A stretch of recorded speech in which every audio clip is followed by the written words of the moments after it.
Audio Jungle. Hello guys, आज हम start करने वाले chapter number 1 nature and significance of management. अब नेचर जानना है हमें, मैनेजमेंट क्या होता है, उसकी इंपॉर्टेंस क्या होती है, तो मैं आपको प्रैक्टिकल रियल लाइफ से कुछ एग्जांपल दिखाने वाला हूं, जिससे आपको ये एहसास हो जाएगा कि वाकई में ही मैनेजमेंट कितना इंपॉर्टेंस रखता है हमारी रियल लाइफ में। जी हाँ, मैं जो आपको एग्जांपल दिखाने वाला हूं वो सारे रियल लाइफ से हैं।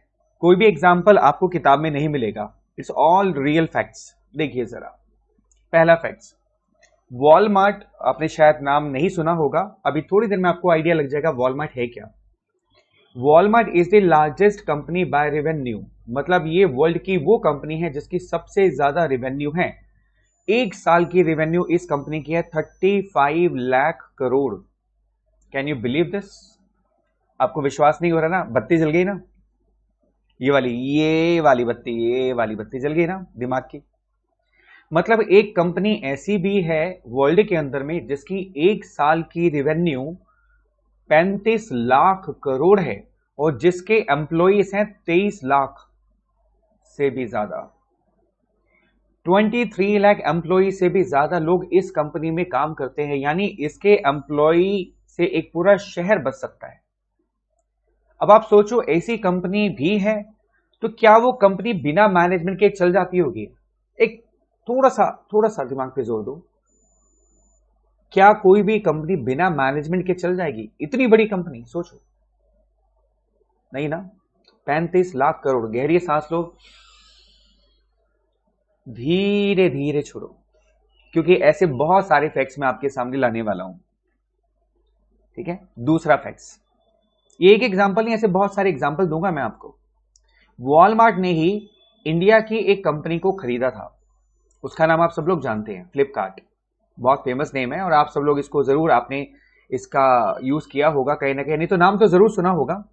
वॉलमार्ट ने फ्लिपकार्ट कंपनी को 2018 में एक्वायर किया था और तब इसके सिर्फ 77% शेयर एक्वायर किए थे इसने, केवल 77%।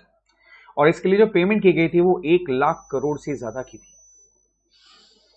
गहरी सांस लो, धीरे धीरे छोड़ो भाई।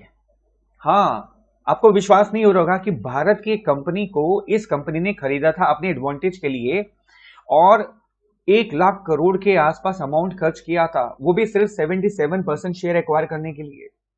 अब आप सोचो, क्या फ्लिपकार्ट कंपनी ऐसे मैनेज होगी? क्या फ्लिपकार्ट कंपनी सपनों में चल गई होगी? अब आप ये नहीं कह सकते सर तुक्के से चल गई होगी ना। इसीलिए मैनेजमेंट इंपॉर्टेंट है, बहुत बहुत इंपॉर्टेंट है मैनेजमेंट। जो आप मेरे साथ पूरी किताब में पढ़ोगे, पूरी फर्स्ट बुक में पढ़ोगे मैनेजमेंट के बारे में, वो इसीलिए इंपॉर्टेंस रखता है बिकॉज ऑफ दीज फैक्ट्स। और ये नहीं, भी और बहुत सारे फैक्ट्स हैं, आपको रियल लाइफ से आपको दिखाऊंगा मैं अभी आपको। व्हाट्सएप आप सब लोग यूज करते होंगे, मैं पूरी उम्मीद करता हूं कि आप में से शायद कोई भी ऐसा नहीं होगा जो व्हाट्सएप को यूज नहीं करता होगा। एक छोटी सी बात बताता हूं आपको व्हाट्सएप के बारे में। व्हाट्सएप के जो मालिक हैं, 2 ओनर, वो फेसबुक के पास गए नौकरी मांगने के लिए। तो वहां जाकर उन्होंने बोला, भाई हम बड़े खुराफाती दिमाग वाले हैं और हम भी ऐसा काम कर सकते हैं जैसा आप काम कर रहे हो सोशल मीडिया का, और हमारे भी उच्च विचार हैं बहुत, हमें भी अपनी कंपनी में नौकरी पे रख लो। अब भाई साहब फेसबुक ने बोला, भैया तुम जैसे लोग रोज आते हैं हमारे पास, रोज बोलते हैं भैया हम बहुत खुराफाती है, हमें रख लो। हम किस किस को रखेंगे? चलो निकलो बाहर, आउट, निकाल दिया। वो बेचारे दोनों दोस्त सोच रहे, यार इतनी बेइज्जती, इतनी तगड़ी बेइज्जती हमारी। उन्होंने कहा अब हम मजा चुकाएंगे, हम अपनी कंपनी क्रिएट करेंगे। और उन्होंने तब कंपनी की शुरुआत करी जिसका नाम था व्हाट्सएप। व्हाट्सएप स्टार्ट किया गया 2009 के अंदर बेटा, 2009 में स्टार्ट हुआ। और व्हाट्सएप इतनी तेजी से टेक ओवर कर रहा था कि फेसबुक की धज्जियां उड़ गई। प्रैक्टिकली बता रहा हूं मैं आपको, मतलब फेसबुक के यूजर कम होने लगे, व्हाट्सएप ज्यादा बढ़ने लग गया। और फेसबुक को डर लगने लगा, भाई ये तो एक दिन मेरी कंपनी को भी उड़ा देगा। तो फेसबुक ने व्हाट्सएप को खरीद लिया 2014 में। जी हाँ, अभी व्हाट्सएप फेसबुक का पार्ट है, मीटा का, राइट। 2014 में खरीदा। पता है कितनी पेमेंट करनी पड़ी फेसबुक को व्हाट्सएप को खरीदने के लिए? 1,25,000 करोड़ से भी ज्यादा।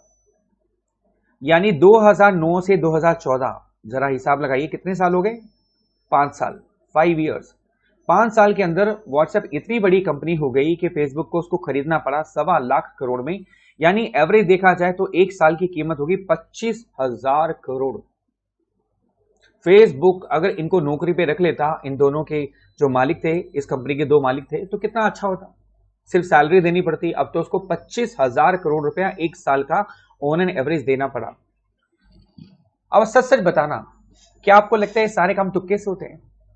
क्या आपको लगता है कि सारे काम ऐसे ही चल जाते हैं, किस्मत से चलते हैं? भैया मैनेजमेंट तो चाहिए कि नहीं चाहिए बताओ? क्या बिना मैनेजमेंट के ये सारी चीज पॉसिबल है? मैं आपको रियल लाइफ एग्जांपल दे रहा हूं आपको। और आप सोच रहे होंगे सर ये सारे एग्जांपल तो सर आप बड़े बड़े दे रहे हो, बाहर की कंपनियां बहुत बड़ी होती हैं। मैं आपको कुछ एग्जांपल इंडिया के भी दूंगा अभी आपको, डोंट वरी। रियल लाइफ में जो आप यूज करें, व्हाट्सएप आप यूज कर रहे हैं ना, अभी आपको मैं कुछ और एग्जांपल दूंगा जो अपनी रियल लाइफ से हैं। क्योंकि हम क्या पढ़ रहे हैं उससे पहले ये इंपॉर्टेंट है कि हम उसको क्यों पढ़ रहे हैं, उसका हमारी प्रैक्टिकल लाइफ में क्या इंपॉर्टेंस है, हमें पहले वो पता होना चाहिए। गूगल, गूगल चाचा को सब लोग यूज करते हैं भैया, हर काम के लिए गूगल यूज किया जाता है। गूगल स्टार्ट हुआ था 1998 में, और 21 साल की उम्र में, यंग युवावस्था में, इसको जो वैल्यूएशन थी ना गूगल की, वो हो गई थी 51,75,000 करोड़ अप्रोक्सीमेटली।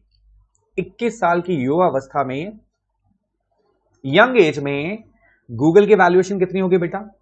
51,75,000 करोड़। गहरी सांस लो बेटा और धीरे धीरे छोड़ो, धीरे धीरे। मतलब क्या ऐसा हो सकता है कि कोई कंपनी स्टार्ट करी जाए और 21 सालों में उसकी कीमत 50 लाख करोड़ से भी ज्यादा की हो जाए? क्या ये बिना मैनेजमेंट के संभव है? बताइए। मुझे पता है आपके दिमाग में बहुत सारे एग्जांपल्स और भी आ रहे होंगे, कमेंट बॉक्स में जरूर डालना, ताकि हम ये नॉलेज अपग्रेड करते रहे एक दूसरे के साथ में। अगर आपके दिमाग में भी ऐसी कोई कंपनी आ रही है, ठीक है, जिसको आप जानते हैं, उसके बारे में फैक्ट्स जानते हैं, जरूर कमेंट बॉक्स में डालना बेटा, और गहरी सांस तो जरूर लेना। चलिए अगला एग्जाम्पल। एक सर्वे के अनुसार गूगल के जो सीईओ हैं, सीईओ कौन है? सुंदर पिचाई। आपको पता है इंडियन ओरिजिन क्या है? हाँ, सारी गर्व की बात है भारतीयों के लिए तो, कि जितनी भी बड़ी बड़ी यूएस की मल्टीनेशनल कंपनी है, उन सबके सीईओ हमारे इंडियन ओरिजिन के हैं सब लोग। भाई प्राउड टू बी इंडियन। उनकी एक अनुमान के अनुसार जो उनको पे किया जाता है एक साल का, वो करीब 310 करोड़ से भी ज्यादा है।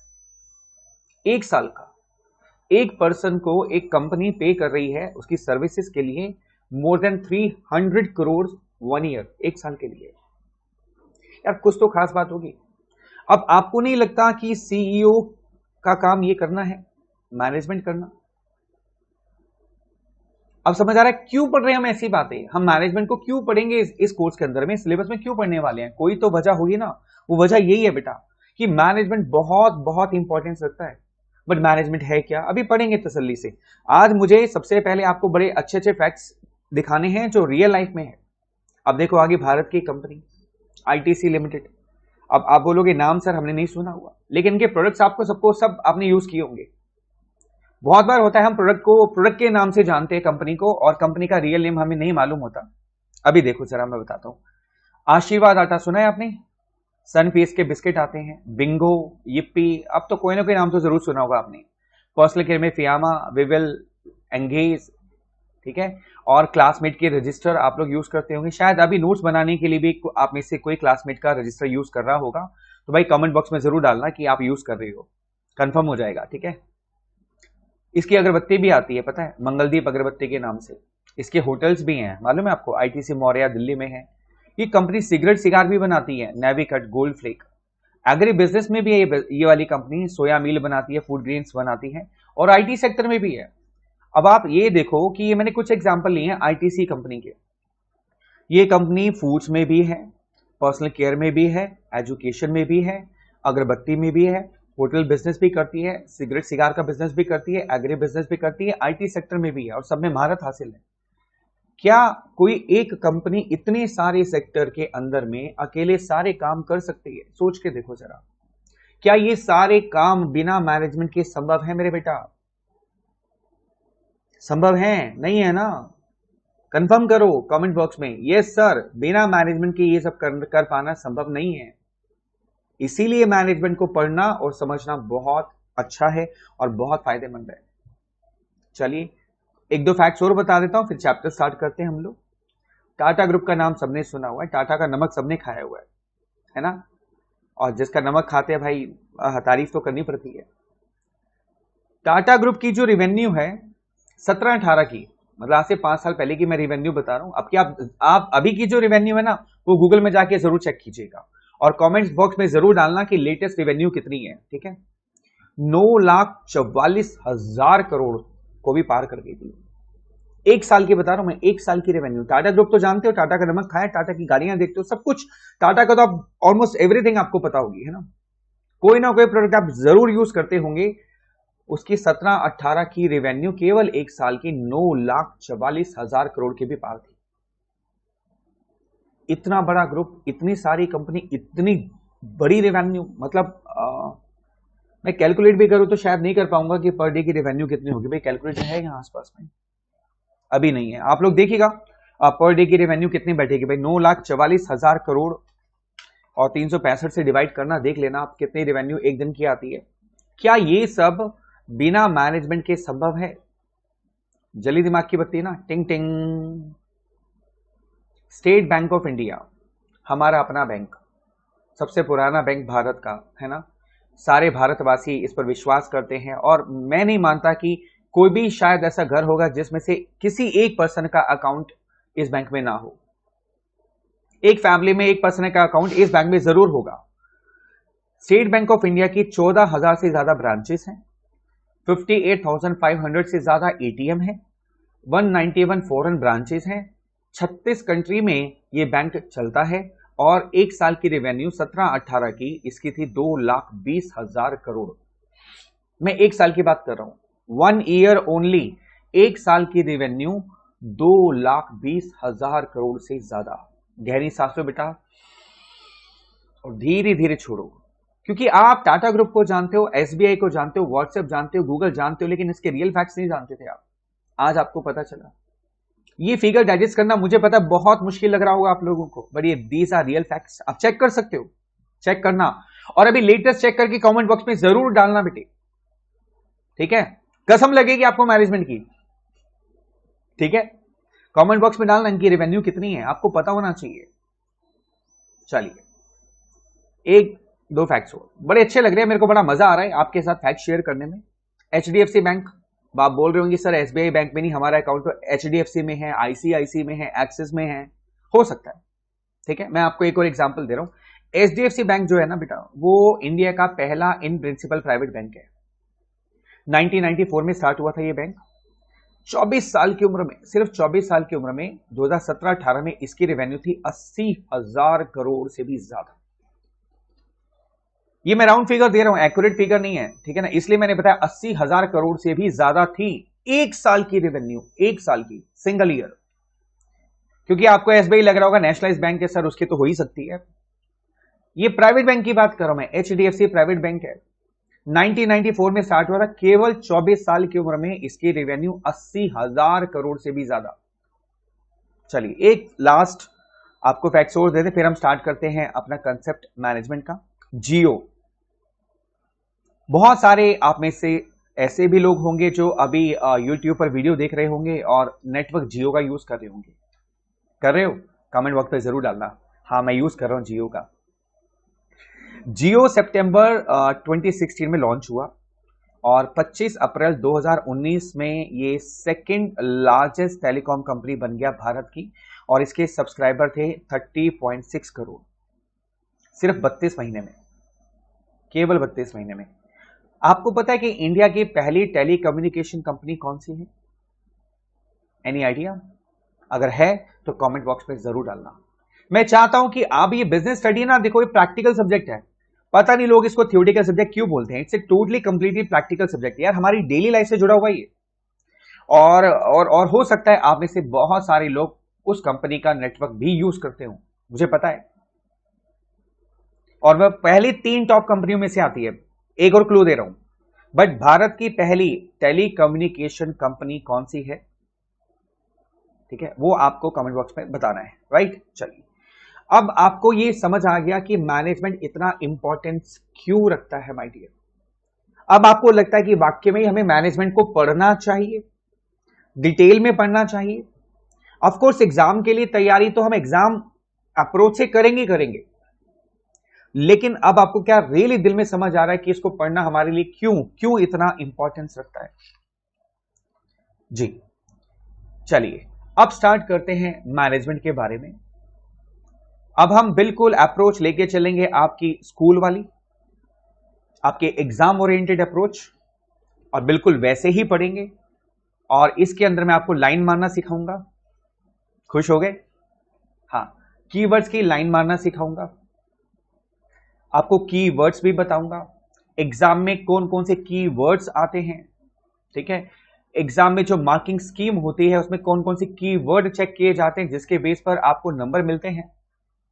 कॉन्सेप्ट में कौन सी वर्ड्स बहुत इंपॉर्टेंस रखते हैं, उसका मतलब क्या है, प्लस इसको याद करने के लिए मैं आपको बहुत ही प्रैक्टिकल अप्रोच दूंगा, रियल लाइफ से कनेक्ट करूंगा ताकि आपके माइंड में छप जाए।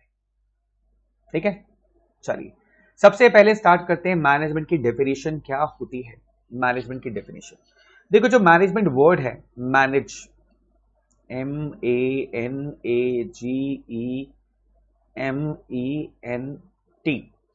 हम इसको ऐसे कर सकते हैं मैनेज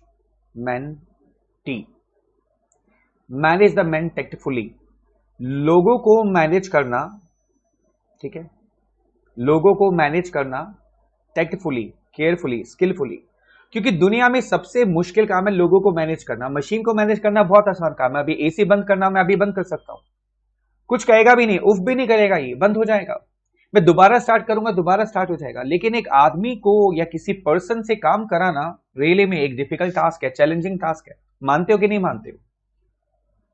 तो लोगों को स्किलफुली, टेक्टफुली आप कह सकते हो मैनेज करना, इज कॉल्ड मैनेजमेंट। बट ये बेसिक डेफिनेशन है।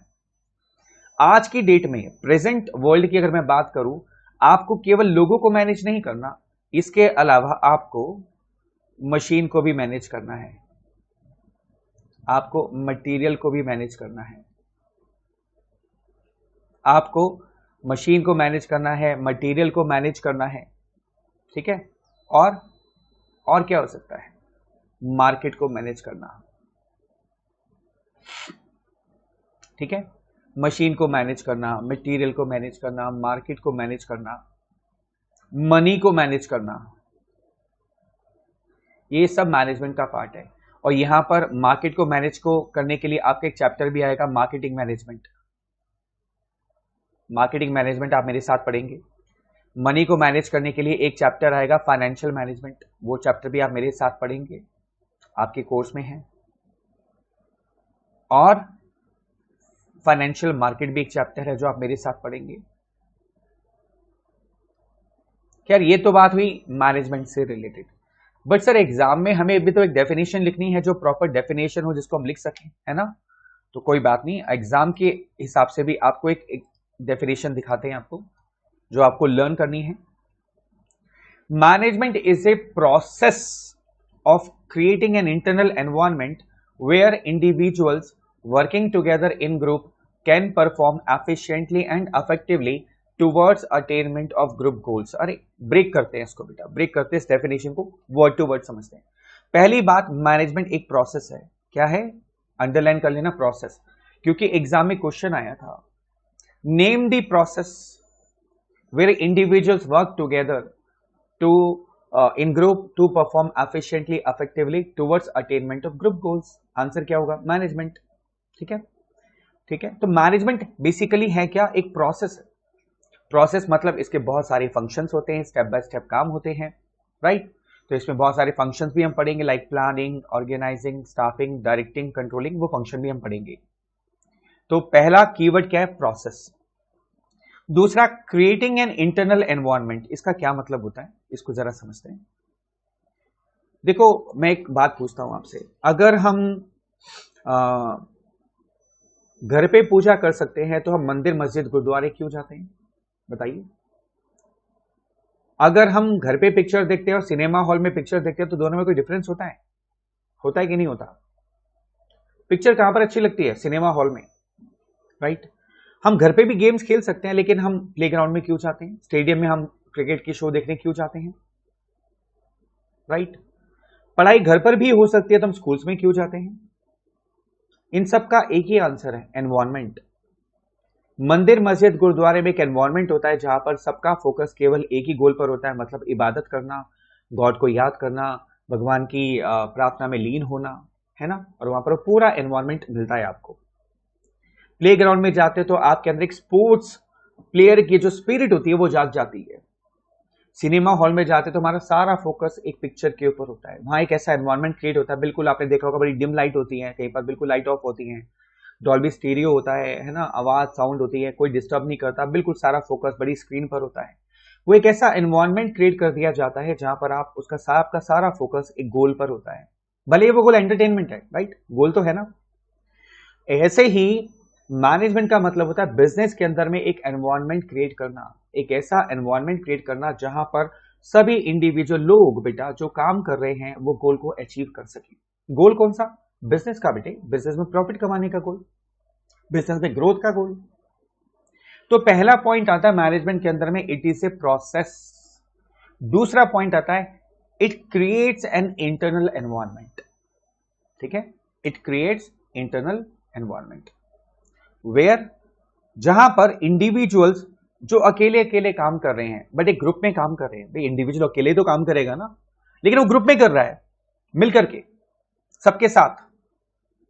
इंडिविजुअल्स, हर वो इंडिविजुअल जो ग्रुप में काम कर रहा है can perform efficiently and effectively. Efficiently काम कर सके, दूसरा इफेक्टिवली काम कर सके टूवर्ड्स अटेनमेंट। अटेनमेंट का मतलब होता है अचीवमेंट। ठीक है, अटेनमेंट मतलब अचीवमेंट ऑफ ग्रुप गोल्स, पूरे ग्रुप का गोल अचीव कर सके। अब यहां पर दो एलिमेंट आ गए, दो एलिमेंट आ गए इस डेफिनेशन के अंदर। वो दो एलिमेंट कौन से? Efficiently and effectively. कई बार क्वेश्चन भी आ जाता है, name two elements of management, efficiency and effectiveness. कई बार ये क्वेश्चन भी आ जाता है, नेम द मतलब two sides of the same coin. तो two sides of the same coin क्या है? Efficiency and effectiveness. अब समझते हैं कि एफिशिएंसी और इफेक्टिवनेस क्या होता है। मैनेजमेंट समझ आ गया? इट्स ए प्रोसेस, पहली बात, जिसमें एक एनवायरनमेंट क्रिएट किया जाता है जहां पर इंडिविजुअल्स जो वर्किंग टुगेदर इन ए ग्रुप वो सब परफॉर्म कर पाए efficiently and effectively towards achievement of group goals. यानी ग्रुप गोल को अचीव करने के लिए वो सब लोग एफिशिएंटली और इफेक्टिवली काम कर सकें। ऐसे एनवायरनमेंट को क्रिएट करने का जो प्रोसेस होता है उसको मैनेजमेंट कहा जाता है। ठीक है, क्लियर? अब यहां दो कीवर्ड्स आ गए, एलिमेंट आ गए, एफिशिएंसी क्या होती है और इफेक्टिवनेस क्या होती है। अब हम उसको समझते हैं बेटा।